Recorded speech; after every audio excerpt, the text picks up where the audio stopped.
Selamat datang dalam perkuliahan pengujian kualitas perangkat lunak. Untuk sesi 11 dan 12 dalam 2 minggu ke depan ini, topik kita dalam garis besarnya adalah melakukan pengujian sistem secara otomatis dalam hal perencanaan dan juga nanti eksekusinya. Nah, bagi teman-teman yang tertarik untuk membaca detail dari materinya, dapat melihat dari buku teks kita, yaitu Software Testing and Quality Assurance Theory and Practice, dalam chapter 12 dan 13. Silahkan jika ingin mendownload, saya sudah sampaikan juga, ada link di dalam slide ini yang teman-teman bisa ikuti. Sedangkan dalam sesi perkuliahan sendiri, saya hanya akan lebih banyak nantinya mengaitkan hal-hal praktis dan juga hal-hal yang terkait dengan pengujian non-functional. Karena pengujian-pengujian fungsional saya sudah perhatikan di dalam tugas pada saat UTS kemarin, sudah dilakukan dan juga sudah memberikan hasil yang memuaskan, sehingga kita coba berfokus sekarang pada hal-hal yang sifatnya lebih ke arah non-functional. Nah, semoga materi ini bisa memperkaya pengetahuan teman-teman dan juga mungkin bisa memberikan inspirasi untuk melakukan pengujian software baik nanti di tempat kerja maupun untuk kebutuhan terkait dengan tesis ini. Agenda pembicaraan kita untuk pertemuan kali ini akan saya bagi ke dalam 3 bagian besar. Yang pertama, kita akan melihat bagaimana pengujian sistem secara umum, baik dari pengertian maupun pelaksanaan dapat dilakukan. Kemudian yang kedua, kita akan berbicara mengenai bagaimana tes automation atau otomatisasi pengujian bisa kita lakukan, dan kita akan melihat sebuah acuan dari paper terkait dengan apa dan bagaimana tes automation. Setelah itu kita akan membahas 2 studi kasus. Yang keduanya ini akan berfokus pada bagaimana kita memanfaatkan otomatisasi pengujian dalam sistem tentu saja untuk hal-hal yang sifatnya non-functional. Nah, semoga dengan bantuan study case yang ada ini, kita akan mendapatkan inspirasi untuk mencoba menerapkan pengujian sistem dalam studi kasus yang akan kita lakukan, terutama dari sisi yang sifatnya non-functional. Pada saat kita berbicara mengenai pengujian sistem, ada beberapa pertanyaan mendasar yang bisa kita ajukan. Yang pertama, tentu saja terkait dengan definisi, apakah itu pengujian sistem? Kedua, kapan dilakukan? Ketiga, siapa yang melakukan? Keempat, apa yang kita uji? Dan kelima, bagaimana kita melakukan pengujian tersebut? Yang pertama, secara definisinya, pengujian sistem bisa dikatakan sebagai sebuah tingkatan pada saat software diuji. Tentu saja dengan memperhatikan bahwa software tersebut sudah lengkap dan terintegrasi. Tujuan dari adanya pengujian sistem ini adalah untuk mengevaluasi apakah implementasi di dalam sistem sudah sesuai, sejalan dengan requirements yang diajukan. Requirements yang dibuat pada saat software dirancang. Kedua, kapan pengujian sistem dilakukan? Pengujian sistem dilakukan sebagai tingkatan ketiga dalam sistem pengujian perangkat lunak. Dilakukan setelah pengujian integrasi, tetapi sebelum adanya uji penerimaan dari klien. Nah, nanti kita bisa bandingkan di slide ke-7 dengan V-model yang biasa dijadikan sebagai referensi pada saat kita melakukan pengujian perangkat lunak. Ketiga, siapa yang melakukan pengujian sistem? Nah, umumnya pengujian sistem itu dilakukan oleh pihak independen. Jadi bukan oleh perancang atau pembuat perangkat lunak, tetapi oleh mereka yang berasal dari pihak independen. Biasanya tim khusus yang memang tugasnya sebagai quality assurance dari sebuah pengembangan perangkat lunak. Dan biasanya menggunakan teknik black box. Keempat, apa yang akan kita uji dalam pengujian sistem? Nah, di dalam pengujian sistem, pihak independen akan melakukan pengujian dari sisi fungsional maupun non-fungsional di dalam sistem yang sudah terintegrasi. Nah, kalau kita berbicara mengenai uji fungsionalitas, akan bisa diarahkan kepada fitur-fitur yang memang sudah dirancang. Tetapi kalau kita berbicara mengenai non-fungsionalitas, nah biasanya terkait dengan hal-hal yang berpengaruh di luar dari rancangan fitur perangkat lunak itu sendiri. Contohnya misalkan terkait dengan kapasitas sistem, keamanan sistem, ataupun hal-hal yang terkait dengan teknis, misalnya bagaimana implementasi dari sebuah field, misalnya pada saat sebuah text box ingin diisikan, tentu ada hal-hal khusus yang bisa berpengaruh terhadap performa dari sistem. Nah, nanti kita akan lihat dalam studi kasus, dalam paper-paper yang akan kita bahas. Pertanyaan kelima, tentang bagaimana kita melakukan pengujian sistem, ini bisa kita jawab secara ringkas dengan dua pendekatan. Yang pertama, melakukan pengujian secara manual. Yang kedua, pengujian secara otomatis. Tentu saja masing-masing memiliki keuntungan maupun keterbatasannya sendiri-sendiri. Sebagai contoh, misalnya untuk functional testing, uji fungsionalitas, kita bisa melakukannya baik secara manual, jadi user, kita bisa minta untuk mencoba software kita, ataupun kita melakukannya secara otomatis. Misalnya teman-teman sudah mencoba melakukan dengan NUnit. Tetapi untuk uji performa, testing secara manual, pengujian secara manual biasanya tidak praktikal. Karena terlalu susah untuk bisa dipastikan performanya. Dan untuk itu, pengujian secara otomatis akan lebih dimungkinkan. Nah, misalkan terkait dengan uji performa ini, misalnya kita mau melakukan testing atau pengujian untuk load, beban. Jadi misalnya kita ingin menguji berapa banyak user yang bisa secara bersamaan masuk ke dalam sistem. Ketiga, pada saat kita berbicara misalkan mengenai uji pemanfaatan atau usability testing, biasanya pengujian secara otomatis justru malah tidak praktikal, tetapi uji secara manual bisa dilakukan karena terkait dengan role atau terkait dengan peran dari user tertentu yang sudah dibuat rancangannya di dalam software requirements kita. Nah, dari 5 pertanyaan tadi, kalau kita rangkumkan, kita bisa menyusun semacam metodologi umum yang bisa kita manfaatkan untuk pengujian sistem. Nah, hal umum yang perlu diperhatikan pada saat kita melakukan pengujian sistem, antara lain, yang pertama tentu saja penguji perlu memahami persyaratan atau requirements dari perangkat lunak yang dikembangkan dan mengerti tentang pemanfaatannya. Yang kedua, penguji perlu memiliki perencanaan tes, jadi ada urutan-urutan skenario testing yang perlu dilakukan. Ketiga, tentu saja kita perlu mengembangkan adanya test case. Jadi ada inputan-inputan atau parameter-parameter yang perlu di-set up, yang perlu di-setting untuk memungkinkan melakukan pengujian dalam sistem tersebut. Keempat, tentu saja kita perlu membentuk lingkungan atau environment yang sesuai dengan keadaan pemakaian software itu pada saat nantinya di lapangan. Berikutnya, tentu saja kita perlu melakukan eksekusi dari perencanaan skenario yang sudah dibuat. Dan terakhir, kita bisa melakukan siklus seandainya memang ada bagian tertentu yang masih perlu untuk dikembangkan atau ada bagian tertentu yang perlu disempurnakan pengujiannya. Nah, kalau memang semua skenario sudah berhasil, maka pengujian bisa kita hentikan. Nah, demikianlah kira-kira gambaran umum tentang pengujian sistem. Dan berbekal dari pengetahuan yang secara umum saya sampaikan ini, kita akan mencoba sekarang masuk lebih dalam terkait dengan bagaimana melakukan pengujian secara otomatis dan juga bagaimana bisa kita manfaatkan untuk merancang hal-hal pengujian yang sifatnya non-functional. Dalam makalah yang berjudul Test Automation, Polo, Macario, dan kawan-kawan mengedepankan 5 hal yang penting untuk diperhatikan.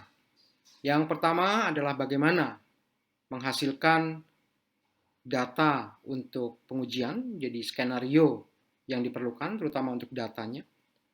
Yang kedua, pemanfaatan V-model sebagai panduan untuk melakukan pengujian. Yang ketiga, terkait dengan metodologi pengujian itu sendiri. Keempat, terkait dengan teknologi yang memungkinkan otomatisasi dalam melakukan pengujian, serta dibahas pula di dalam paper ini, contoh untuk melakukan pengujian secara otomatis, terutama dikaitkan dengan pengujian sistem. Nah, kita akan mencoba melihat dari masing-masing bagian ini secara garis besarnya. Untuk detail, silakan nanti teman-teman bisa membaca papernya secara lebih terperinci. Untuk menghasilkan data buat pengujian, di dalam paper diusulkan 3 pendekatan besar. Yang pertama adalah mencoba untuk membuat partitioning atau membuat penyekatan terhadap nilai input yang akan dimasukkan sebagai nilai parameter. Dan nanti dilakukan pengkombinasian.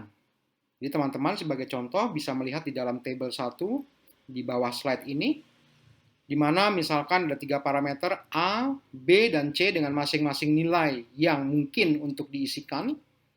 Kemudian dibuatlah kombinasi dari ketiga isi parameter yang mungkin dilakukan sebagai data pengujian. Nah, bisa saja tidak semua data itu dipakai karena terlalu banyak sebagai hasil kombinasinya, tetapi mungkin bisa diambil 50% dari skenario data testing yang tersedia tersebut. Kedua, hal yang perlu diperhatikan pada saat membuat data pengujian adalah kita menguji boundary values atau nilai-nilai yang ada di perbatasan. Sebagai contoh, misalkan ada sebuah parameter yang meminta nilai integer, baik itu positif maupun negatif, maka dalam pengujian perlu untuk dimasukkan skenario pengujian untuk nilai batas. Misalnya, untuk integer positif 1, nilai 0, dan negatif 1. Ketiga, dalam pengumpulan data untuk pengujian, perlu juga untuk memikirkan skenario yang harusnya respon sistem adalah salah. Sehingga dengan demikian kita bisa menghindari adanya false positif dari sistem yang sedang diuji tersebut. Nah, 3 skenario dalam pembuatan data pengujian ini menjadi dasar yang bisa kita lakukan pada saat kita menerapkan atau menyusun skenario untuk pengujian kita. Di dalam slide ini, kita bisa melihat adanya sebuah model untuk metodologi pengujian yang dinamakan sebagai V-model. Jadi sebenarnya kalau teman-teman perhatikan di gambar sebelah kanan, bagian kanan itu adalah bagaimana kita melakukan testing, mulai dari layer paling bawah adalah unit testing, integration testing, system testing, user acceptance, dan terakhir adalah release testing. Serta di bagian kiri, teman-teman sebetulnya bisa membandingkan masing-masing tahapan testing tersebut dengan skenario perancangan atau dokumen perancangan yang teman-teman miliki pada saat sebuah software akan diimplementasikan. Jadi misalnya kita bisa melihat bagaimana unit testing berpadanan dengan desain komponen atau boleh dianggap dengan kelas kalau kita berbicara tentang object oriented. Kemudian integration testing bisa kita padankan dengan sistem design. Nah, kita bisa melihatnya dalam konteks misalkan untuk pemakaian dari sisi use case, yang di dalamnya tentu saja kita bisa melihat bagaimana interaksi antara use case yang satu dengan use case yang lain, baik itu lewat include maupun extend dari sebuah use case. Kemudian di tahap berikutnya, di level ketiga, adalah sistem testing yang berpadanan dengan sistem specification. Nah, kalau teman-teman perhatikan pada saat pengujian sistem tersebut, hal-hal yang diuji bukan hanya hal-hal yang sifatnya fungsional, tetapi juga yang non-fungsional. Seperti misalkan kalau di dalam paper ini ditekankan tentang bagaimana performa dan keamanan. Jadi misalkan melakukan load testing, stress testing, serta melakukan pengujian secara black box untuk memastikan bagaimana perilaku dari sistem seandainya ada masukan-masukan parameter yang skenarionya itu bisa membahayakan untuk hasil balikan atau kembalian dari si sistem itu sendiri. Kemudian di tahap keempat ada tahap user acceptance, dan ini akan dikaitkan dengan requirements, persyaratan-persyaratan di dalam software yang dirancang pada saat software tersebut hendak diimplementasikan. Jadi misalkan terkait requirements ini adalah bagaimana harapan dari user, fitur yang diharapkan dari user lebih tepatnya, untuk bisa dilakukan melalui sistem tersebut, ya, melalui si software. Dan di tahap paling tinggi itu adalah release testing, yang tentu saja bisa dikaitkan dengan bisnis case dari sebuah perangkat lunak dalam pemakaian yang sesungguhnya. Nah, kalau teman-teman lihat dari gambar yang ada di slide ini, maka dalam perjalanan teman-teman sampai dengan kemarin tahap UTS, teman-teman sudah melakukan, paling tidak sebenarnya melakukan sampai integration testing. Kalau saya perhatikan dari project-project yang teman-teman sudah sampaikan, teman-teman sudah berhasil melakukan unit testing, sebetulnya di dalamnya include juga ada integration testing, yaitu pada saat satu modul berinteraksi dengan modul yang lain. Nah, makanya di dalam pembahasan kita dalam 2 minggu ke depan ini, kita akan mencoba untuk melihat secara lebih detail lagi ke dalam pengujian secara sistemnya, performa sistemnya. Jadi misalkan tadi kalau di dalam paper ini ditekankan untuk load testing, stress testing, kemudian bagaimana black box testing itu bisa dilakukan. Nah, nanti dalam pertemuan berikutnya sampai akhir semester, teman-teman akan bisa berfokus pada user acceptance dan release. Nah, di dalam metodologi yang ditawarkan di dalam paper ini, dihantarkan juga bahwa pada saat melakukan user acceptance ataupun nanti release testing, ada satu cara yang bisa dilakukan, yaitu menguji sistem requirements dengan menggunakan keywords, kata-kata kunci yang penting terkait dengan fitur, terkait dengan apa yang harus dihasilkan oleh si sistem. Jadi misalkan sebagai contoh, misalnya ada fitur untuk login, maka sistem akan perlu memastikan bahwa login hanya bisa dilakukan oleh misalnya orang yang memiliki role tertentu. Nah, role tertentu itulah yang mungkin akan bisa menjadi keywords sebagai kata kunci yang dipakai dalam melakukan testing. Seperti misalkan role-nya adalah sebagai direktur. Nah, bagaimana user acceptance dalam sisi direktur, sebagai role direktur, nah itu perlu diuji di dalam user acceptance dan release testing. Baik, demikianlah pembahasan singkat mengenai V-model yang disampaikan di dalam makalah, dan semoga dengan gambaran ini teman-teman juga punya bayangan bagaimana meneruskan hasil pengujian yang kemarin sudah dilakukan pada saat UTS, untuk nanti mungkin akan bisa diteruskan sampai dengan akhir semester. Selanjutnya nanti kita akan berbicara mengenai bagaimana teknologi yang mungkin untuk dimanfaatkan dalam melakukan otomatisasi, terutama dalam kaitannya dengan pengujian sistem. Di dalam slide ini, teman-teman bisa melihat sebuah referensi yang disampaikan di dalam paper yang kita bahas mengenai TMAP Next, yaitu Test Management Approach, untuk melakukan pengujian perangkat lunak secara lengkap. Nah, kalau teman-teman perhatikan di gambar yang sebelah kiri, di situ ada gambaran bagaimana TMAP Next memiliki tahapan-tahapan yang perlu dilakukan pada saat pengujian dilakukan, baik itu mulai dari pengujian tahap pertama, unit testing, sampai dengan user acceptance. Tahapan-tahapan di dalam setiap tingkatan pengujian tadi terbagi ke dalam beberapa hal utama. Kalau teman-teman lihat di gambar sebelah kiri, mulai dari plan, preparation, specification, execution, completion, kemudian di sekitarnya ada control dan infrastructure. Nah, setiap bagian tersebut, kalau di dalam website yang linknya juga saya berikan di slide ini, teman-teman akan bisa melihat adanya checklist yang perlu diperhatikan pada saat setiap tahap pengujian dilakukan. Misalnya, kalau kita mau melakukan uji fungsionalitas, kita mengambil dari use case, maka di dalam TMap Next terdapat checklist yang teman-teman bisa ambil, bisa download, jadikan sebagai referensi untuk titik-titik perhatian apa saja yang nantinya perlu dilakukan. Ya, sebagai contoh, misalkan kalau melakukan use case test, di situ ada tahapan atau ada checklist yang perlu ditanyakan, perlu dijawab. Seperti misalnya, apakah sudah ada use case template-nya? Apakah ada use case diagram yang tersedia? Apakah ada hal-hal khusus di dalam use case yang perlu untuk diperhatikan?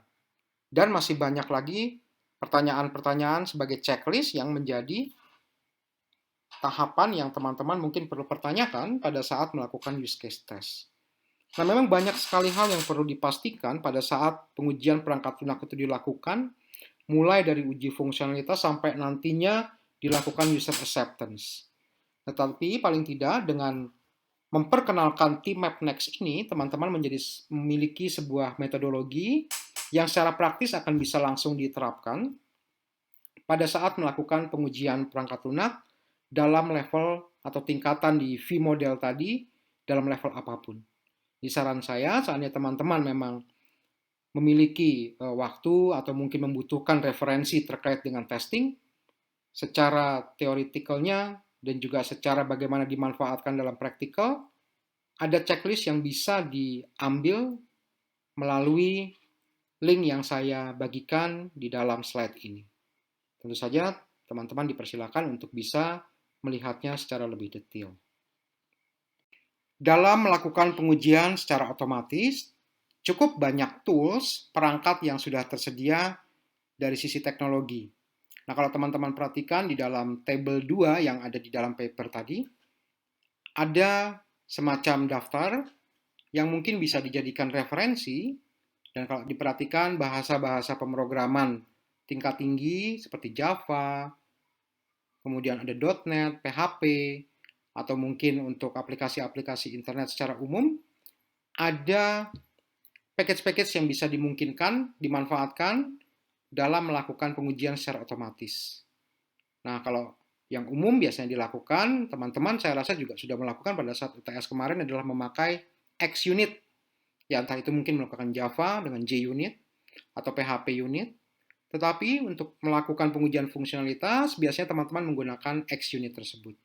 Nah, tentu saja ada perangkat-perangkat lain yang bisa digunakan untuk kemungkinan pengujian dalam yang sifatnya non-functional, seperti misalkan melakukan capture and reply tools, atau memanfaatkan kombinatorial test data tools, atau mungkin yang sekarang cukup tren juga memanfaatkan Selenium dalam melakukan pengujian aplikasi internet, baik itu untuk yang bersifat website ataupun melalui mobile apps. Nah, tetapi ini hanya sebagai referensi dasar, saya rasa juga sudah cukup banyak sumber referensi lainnya di internet yang teman-teman tentu saja bisa cari dan bisa untuk dipelajari lebih jauh lagi. Dan cuman saran saya yang biasanya sekarang ini banyak dipakai, sejauh yang saya tahu, biasanya menggunakan Selenium sebagai perangkat untuk melakukan pengujian, terutama untuk aplikasi-aplikasi di internet.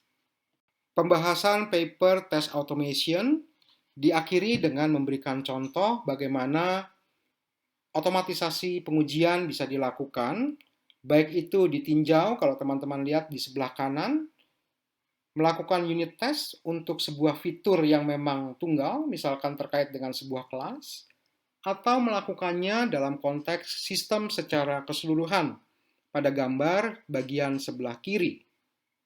Nah, kalau kita perhatikan, terutama untuk bagian yang sebelah kanan, pada saat unit testing dilakukan, fokus terhadap performa fungsional dalam sebuah kelas secara tunggal. Dan kita melihat di dalamnya bahwa ada alur yang memang terjadi untuk menghasilkan sebuah output tertentu. Dan saya yakin teman-teman berdasarkan hasil UTS kemarin, sudah cukup fasih, sudah mencoba bagaimana melakukan unit testing. Nah, lebih jauh lagi, unit testing akan bisa diperluas untuk melakukan functional test terhadap sistem. Nah, tetapi konteks sistem di sini yang kita akan bicarakan kalau di dalam contoh di dalam paper ini lebih diarahkan secara fungsional. Misalkan kalau dilihat di dalam contoh adanya sebuah penentuan bentuk segitiga berdasarkan inputan yang dimasukkan lewat sebuah halaman web. Nah, di sini dicontohkan salah satu teknologi yang mungkin untuk dipakai adalah Selenium yang bisa berinteraksi dengan browser, sehingga nantinya inputan diinteraksikan dengan browser untuk bisa menyimpulkan hasil luaran dari sistem yang diharapkan.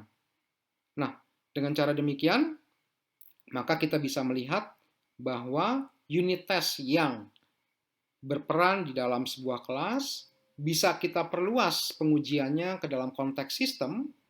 Dan kalau kita lihat misalkan konteks sistem di sini lebih ke arah user interface-nya, misalnya melalui pemanfaatan halaman web, maka kita bisa memanfaatkan teknologi yang berbeda juga. Jadi kalau biasanya mungkin teman-teman melakukan, katakan menggunakan PHP unit atau JUnit untuk fitur tunggal dalam sebuah kelas, maka untuk pemanfaatan secara sistem, misalkan secara sistem web, teman-teman bisa menggunakan misalnya Selenium. Nah, silakan teman-teman mungkin punya alternatif lain, tetapi sesuai dengan paper yang kita bahas ini dicontohkan bagaimana kita berbicara tentang pengujian sistem, dalam hal ini sistem web, dengan memanfaatkan Selenium. Pembahasan paper test automation ditutup dengan adanya kesimpulan yang memberikan guidance, arahan tentang bagaimana kita melakukan otomatisasi pengujian. Jadi ada 9 titik perhatian yang disarankan dari paper tadi. Yang pertama, kita perlu melakukan pemilihan perangkat pengujian yang sesuai dengan skalabilitas dan juga otomatisasi yang diperlukan. Kedua, kita perlu menentukan target kualitas yang terukur. Atau dengan kata lain, kita perlu menentukan matriks hasil secara kuantitas dari pengujian yang kita inginkan.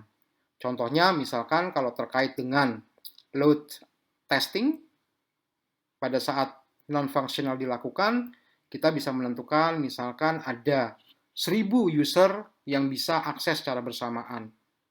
Kemudian respon dari sistem adalah misalnya 0,1 milisecond.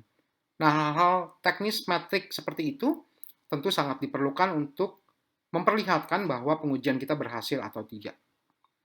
Hal ketiga yang ditekankan di dalam paper yang kita bahas tadi, bahwa kita perlu secara kontinu memperhatikan hasil tes kita, apakah memang sesuai, efektif, dan efisien sesuai dengan matriks yang kita sudah tentukan sendiri.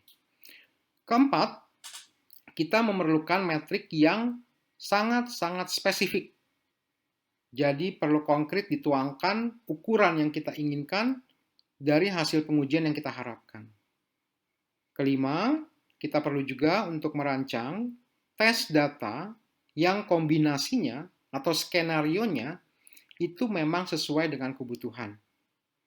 Tapi perlu diperhatikan bahwa kita perlu memperhatikan kombinasi dari data yang akan kita inputkan ke dalam parameter pengujian kita. Keenam, kita perlu melakukan adanya distribusi beban pada saat eksekusi. Nah, ini ditinjau dari sisi infrastruktur, supaya hasil pengujian kita memang bisa sesuai dengan matriks yang kita harapkan. Ketujuh, kita perlu melakukan adanya urutan pengujian dan sinkronisasi hasil. Jadi jangan sampai pengujian yang kita lakukan justru malah akan membebani software kita, tetapi perlu kita bagi-bagi ke dalam tahapan yang sesuai dengan test case yang kita inginkan. Kedelapan, kita perlu melakukan kontrol terhadap nilai-nilai dan juga variabel ataupun data yang bergerak dari satu modul ke modul lain. Jadi pada saat integration test dilakukan, nah itu sebetulnya di dalam pengujian sistem itu juga dilakukan kembali. Kemudian kesembilan, kita perlu untuk membuat log. Tentu saja hal ini sangat diperlukan, apalagi kalau kita menggunakan pihak ketiga atau pihak independen pada saat testing dilakukan.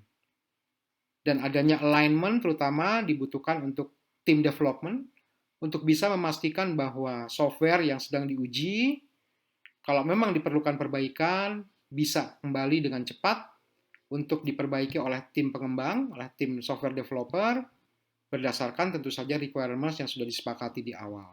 Nah, inilah panduan-panduan praktis, panduan-panduan dasar yang mungkin perlu diterapkan pada saat otomatisasi dilakukan untuk pengujian sistem. Pembahasan kita berikutnya adalah kita mencoba melihat sebuah studi kasus dari paper yang berjudul Comparing the Maintainability of Selenium WebDriver Test Suites Employing Different Locators. Nah, di dalam paper ini, isu yang diangkat adalah bagaimana kita akan bisa mengukur manfaat dari perbedaan cara implementasi sebuah button dari sisi maintenance-nya. Nah, jadi di akhir dari paper ini nanti akan coba disimpulkan mana yang akan lebih baik. Apakah misalkan implementasi button menggunakan identifiers atau dengan menggunakan link berupa XPath. Nah, teman-teman mungkin bisa melihatnya di dalam gambar di bagian sebelah kanan, yang bagian atas.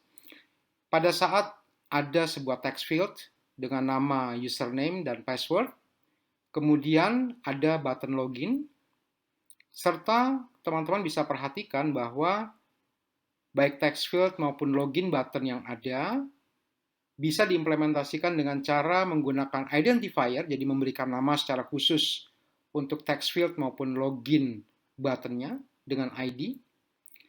Tetapi ada juga pemanfaatan atau implementasi yang dilakukan tanpa menggunakan ID. Nah, jadi dengan dua perbedaan cara implementasi tersebut, kita akan mencoba untuk melakukan pengujian di dalam sistemnya. Mana yang kira-kira akan lebih bermanfaat, akan lebih punya impact pada saat maintenance dilakukan. Nah, kita akan lihat secara lebih detail di dalam pembahasan selanjutnya.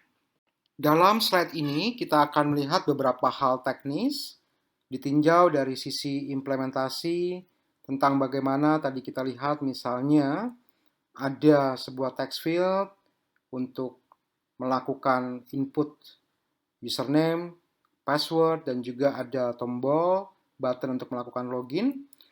Baik itu nantinya dilihat dari sisi pemanfaatan ID maupun dengan memanfaatkan link text ataupun XPath. Nah, mungkin teman-teman bisa melihat dulu dua gambar yang ada di sebelah kanan. Gambar kanan yang di bagian atas, teman-teman bisa melihat bagaimana kelas yang diimplementasikan untuk login page dan homepage awal pada saat sebuah halaman web ditampilkan.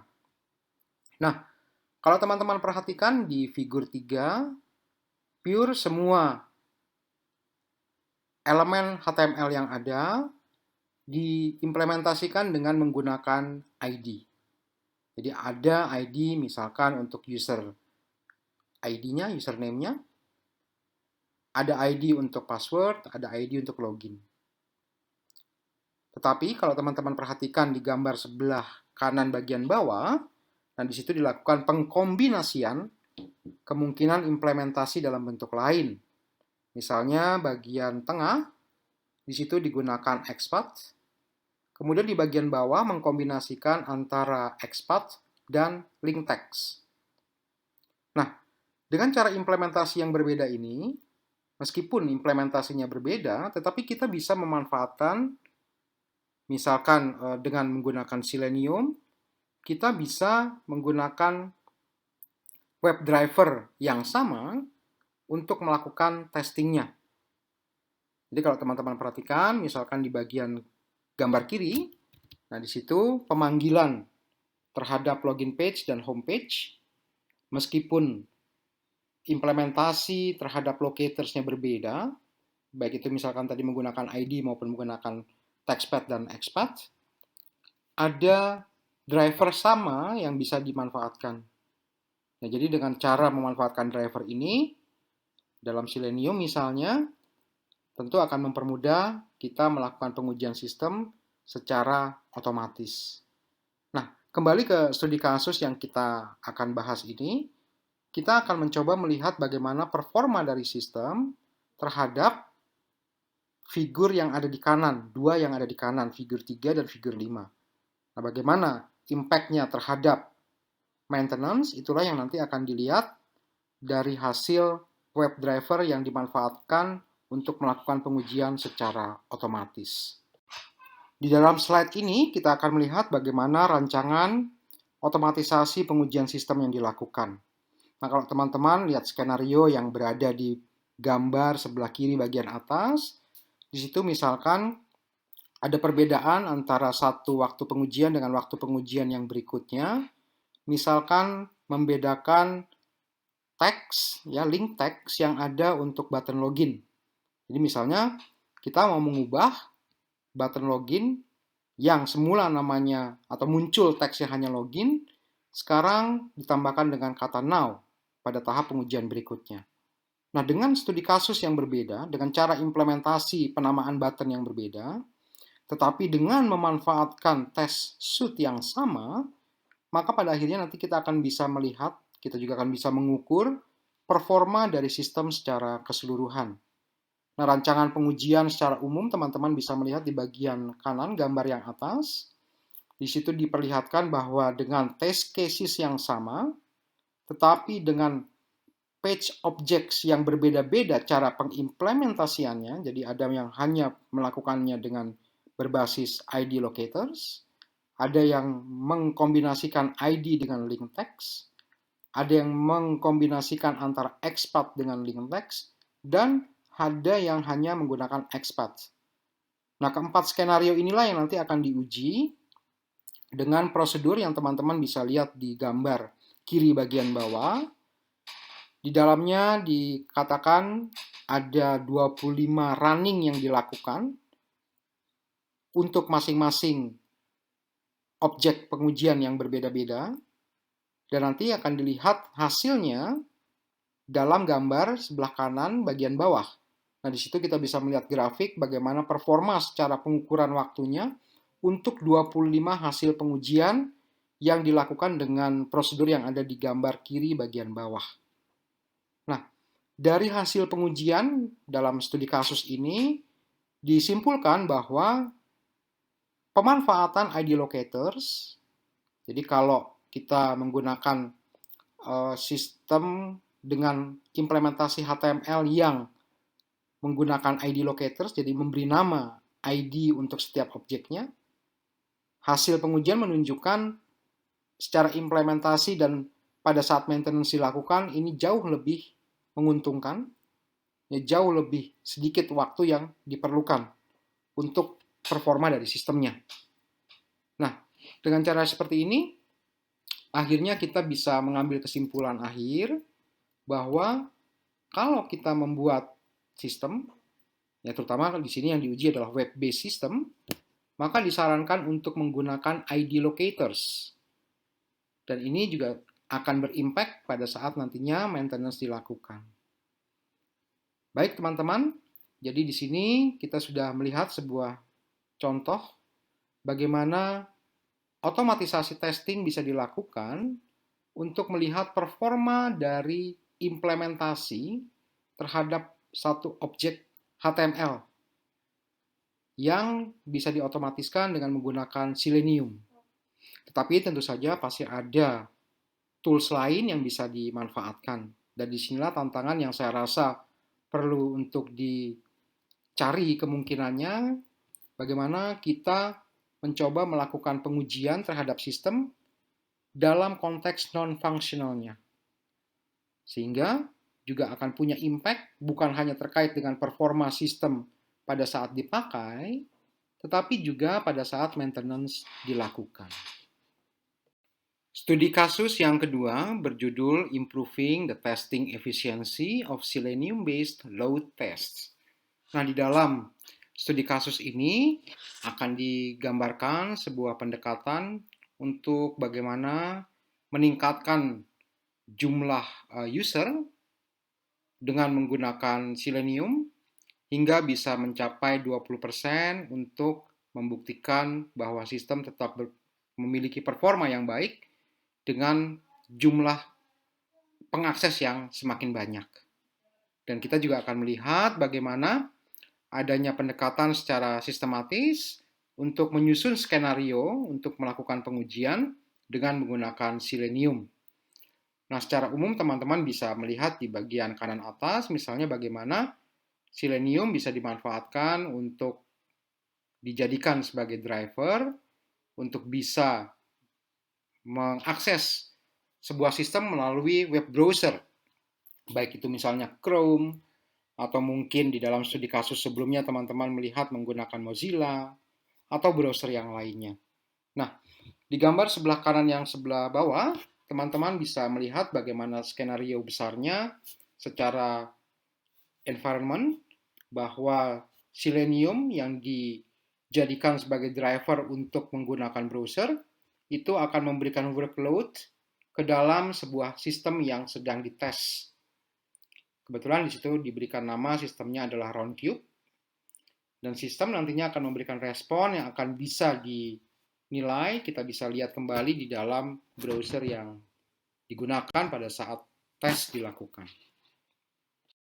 Test suite yang dirancang di dalam riset ini untuk melakukan pengujian load untuk sistem difokuskan kepada pengiriman email.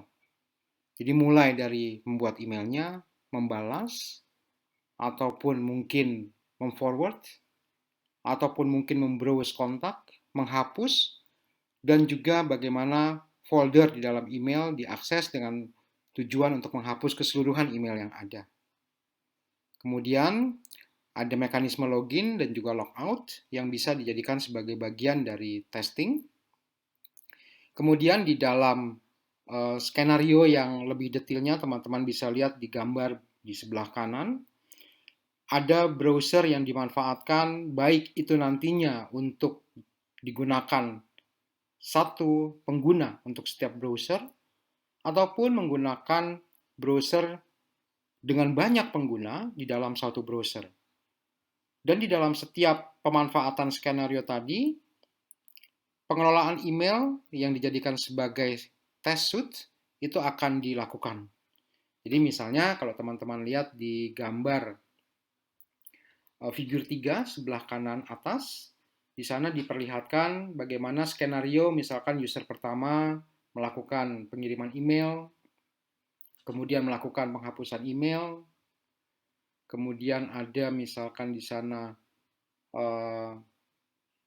T7 ya, meskipun di sini tidak terdefinisi, tetapi ada skenario yang memperlihatkan aktivitas yang dilakukan oleh user pertama. Demikian juga ada aktivitas untuk user kedua dalam rentang waktu yang berbeda. Nah, terkait dengan rentang waktu yang berbeda-beda inilah nantinya akan dibuatkan driver yang bisa digunakan di dalam browser, sehingga sistem yang diakses, sistem yang akan diuji akan bisa dilihat performanya. Nah, di dalam paper ini juga dibahas mengenai skenario terhadap jenis browsernya. Nah, teman-teman bisa lihat di tabel 1, gambar sebelah kanan bawah, bahwa ada browser-browser yang sifatnya regular, jadi contohnya Chrome ataupun Mozilla. Tapi ada juga browser yang sifatnya headless, jadi yang browser tanpa adanya UI, atau XVBF browser, yang di sini dikatakan browser yang kontennya itu ditransferkan ke dalam memori. Nah, mungkin ini kalau teman-teman yang paham mengenai Linux, di dalam Linux ada XVFB browser yang bisa dijadikan sebagai bagian skenario. Nah, tetapi inti yang mau ditekankan di dalam perancangan load test yang ada di slide ini adalah bagaimana seorang penguji sistem mencoba untuk menghasilkan skenario. Dan skenario itu nantinya akan diotomatiskan eksekusinya melalui sebuah perangkat, misalkan kalau di dalam penelitian ini menggunakan Selenium. Dalam slide ini disampaikan bagaimana para peneliti mencoba untuk membuat algoritma dalam melakukan pengalokasian browser untuk task yang direncanakan, yang didesain pada slide sebelumnya. Ya, teman-teman bisa melihat di slide sebelumnya pada gambar kanan bagian atas. Di sana ada urutan-urutan task yang perlu untuk dikerjakan. Nah, task yang ada tersebut dibuat di dalam sebuah sistem antrian untuk dialokasikan pada browser-browser yang sudah disiapkan drivernya dalam Selenium, sehingga nantinya bisa dipakai untuk mengakses sistem. Nah, di sini dilakukan bagaimana antrian yang ada dialokasikan, dan di sini juga ditekankan bahwa di dalam penelitian ini dilakukan dengan multithread. Jadi ada multithread yang diimplementasikan sesuai dengan jumlah browser yang dibutuhkan dalam melakukan pengujian. Nah, di bagian bawah, dalam slide ini kita juga bisa melihat matriks yang digunakan untuk melihat performa dari hasil pengujian dalam sistem. Nah, dalam penelitian ini ada 4 matriks yang dipakai. Yang pertama adalah bagaimana pemanfaatan CPU dan memori. Kedua, rasio kesalahan, jadi task yang tidak berhasil dilakukan. Kemudian yang ketiga adalah rasio untuk delay, jadi seberapa lama mulai dari saat pengalokasian menunggu sampai dengan eksekusi dari sebuah task, diukur waktunya. Kemudian yang keempat, matriks yang digunakan adalah jumlah user dengan error maksimum. Dengan jumlah error yang terkecil dalam hal ini. Ya, jadi jumlah user maksimum dengan error yang terkecil. Nah, matriks yang disampaikan sebetulnya bisa dirancang sesuai dengan kebutuhan terkait dengan performa apa yang kita harapkan dari sistem kita. Nah, tentu saja konteksnya bisa sangat berbeda antara satu penelitian dengan penelitian yang lainnya. Tetapi dalam contoh yang disampaikan pada paper ini, kita bisa melihat bahwa para peneliti sangat fokus pada performa dari eksekusi antrian yang ada di dalam pengalokasian browser untuk mengakses sistem yang sesungguhnya. Dan juga di sana akan diukur seberapa besar, mulai dari pemanfaatan environment sampai dengan menilai tingkat kesalahannya. Nah, desain alokasi browser, kemudian bagaimana eksekusi di dalam sistem, dan juga matriks yang dipakai untuk menilai performa, tentu saja menjadi hal spesifik yang perlu diperhitungkan, perlu diperhatikan pada saat sebuah penelitian terkait dengan pengujian sistem dalam perangkat lunak dilakukan. Dan ini sebenarnya sangat bebas, tetapi tentu saja ada beberapa hal yang perlu dijadikan pertimbangan sesuai dengan harapan dari pengujian itu sendiri. Kita bisa melihat performa dari berbagai macam skenario testing di dalam slide ini. Jadi bagaimana matriks yang disampaikan dalam slide sebelumnya mendapatkan nilai pengukurannya. Kemudian pada akhirnya bisa terlihat juga skenario mana yang mengakibatkan driver menjadi overload, atau dengan kata lain membuktikan bahwa disitulah batas maksimum performa dari sistem yang sedang diuji. Nah, sebagai kesimpulan, paper ini menyarankan bahwa dengan menggunakan headless browser, load terhadap sistem akan semakin kecil, sehingga pada akhirnya akan bisa menambah jumlah user yang dilakukan untuk menguji sistem yang bersangkutan. Nah, semoga hasil dari 2 studi kasus yang teman-teman sudah lihat bisa memberikan inspirasi. Silakan jika ingin melihat detail, tentu saja bisa membaca makalah terkait dengan lebih detail, dan juga ada sumber-sumber referensi di dalamnya yang mungkin akan bisa dijadikan sebagai ide untuk tugas-tugas berikutnya, terutama terkait dengan nanti di akhir semester, teman-teman bisa menghasilkan studi kasus terkait dengan tugas besarnya untuk mata kuliah pengujian perangkat lunak ini. Demikian, semoga apa yang diberikan bisa menjadi referensi dan juga bisa menghasilkan ide-ide baru dalam perkuliahan kita selanjutnya. Baiklah rekan-rekan, untuk mengakhiri sesi pertemuan kita, maka di slide yang teman-teman lihat ini bisa diamati ada 2 tugas yang teman-teman nantinya perlu persiapkan. Tetapi sebenarnya tugas-tugas ini akan nyambung nantinya dengan studi kasus kita di akhir semester. Jadi ini sebagai persiapan yang saya rasa akan sangat berguna karena kalau ini dilakukan maka terkait dengan materi kita di akhir semester untuk studi kasusnya, untuk materi yang kaitannya dengan otomatisasi itu nanti paling menambahkan sedikit penambahan lagi ya untuk melengkapinya.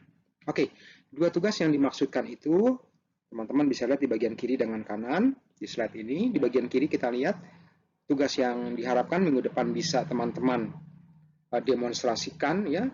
Mudah-mudahan bisa dihasilkan video presentasinya. Ini akan berisi tentang yang pertama adalah bagaimana cara melakukan instalasi Selenium. Silakan, cukup banyak juga panduan yang ada di internet bisa dimanfaatkan.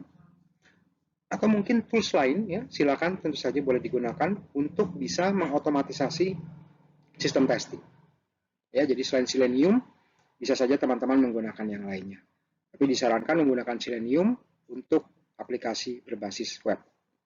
Kemudian yang kedua untuk minggu depan yang perlu dipersiapkan adalah sebuah perencanaan, sebuah desain untuk melakukan testing di dalam sebuah sistem web. Nah, mungkin teman-teman bisa menggunakan sistem yang saat ujian tengah semester kemarin digunakan, ya, atau mungkin sistem-sistem yang sempat dijadikan sebagai studi kasus di semester-semester sebelumnya.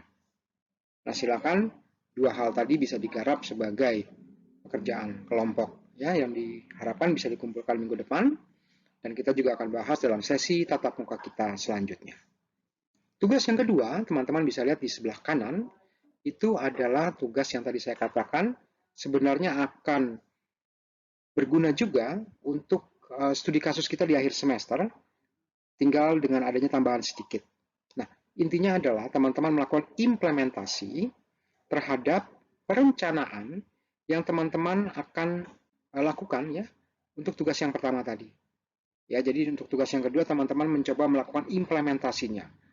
Nah, mungkin dalam hal ini tentu akan banyak nantinya teman-teman diharapkan bisa memberikan analisis terhadap hasil dari implementasi dan eksekusi terhadap testingnya. Nah, teman-teman diharapkan bisa menghasilkan satu laporan tertulis secara singkat, ya dikumpulkan nanti 2 minggu dari pertemuan kita yang pertama ini. Nah, isinya kurang lebih laporannya terkait dengan problem apa yang akan diotomatisasi testingnya, kemudian pendekatan yang teman-teman lakukan seperti apa, metrik yang digunakan ya atau ukuran-ukuran hasil implementasinya itu akan diukur dengan cara bagaimana, kemudian hasilnya nih, ya apakah ada yang menarik, apakah ada sesuatu yang memang menjadi titik perhatian yang perlu diperbaiki tanda kutip ya di dalam sistem ini. Nah, itulah yang akan menjadi hal yang teman-teman bisa upayakan ya sebagai bagian dari tugas yang pertama dan kedua ya. Dan harapan yang lebih jauh lagi adalah teman-teman bukan hanya memikirkan tentang sisi fungsionalitas ya, karena kalau sisi fungsionalitas teman-teman bisa melakukan testingnya dengan menggunakan NUnit yang teman-teman sudah bahas sebelum TS. Tapi di sini saya berharap teman-teman bisa lebih mengarah kepada testing yang sifatnya sistem dan non-fungsional.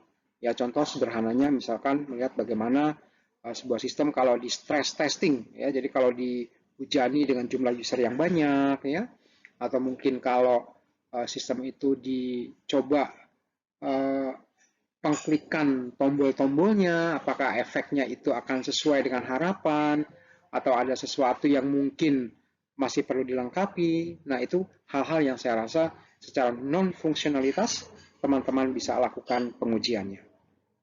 Oke, silakan kalau ada pertanyaan nanti teman-teman bisa ajukan melalui email ataupun melalui grup chat kita.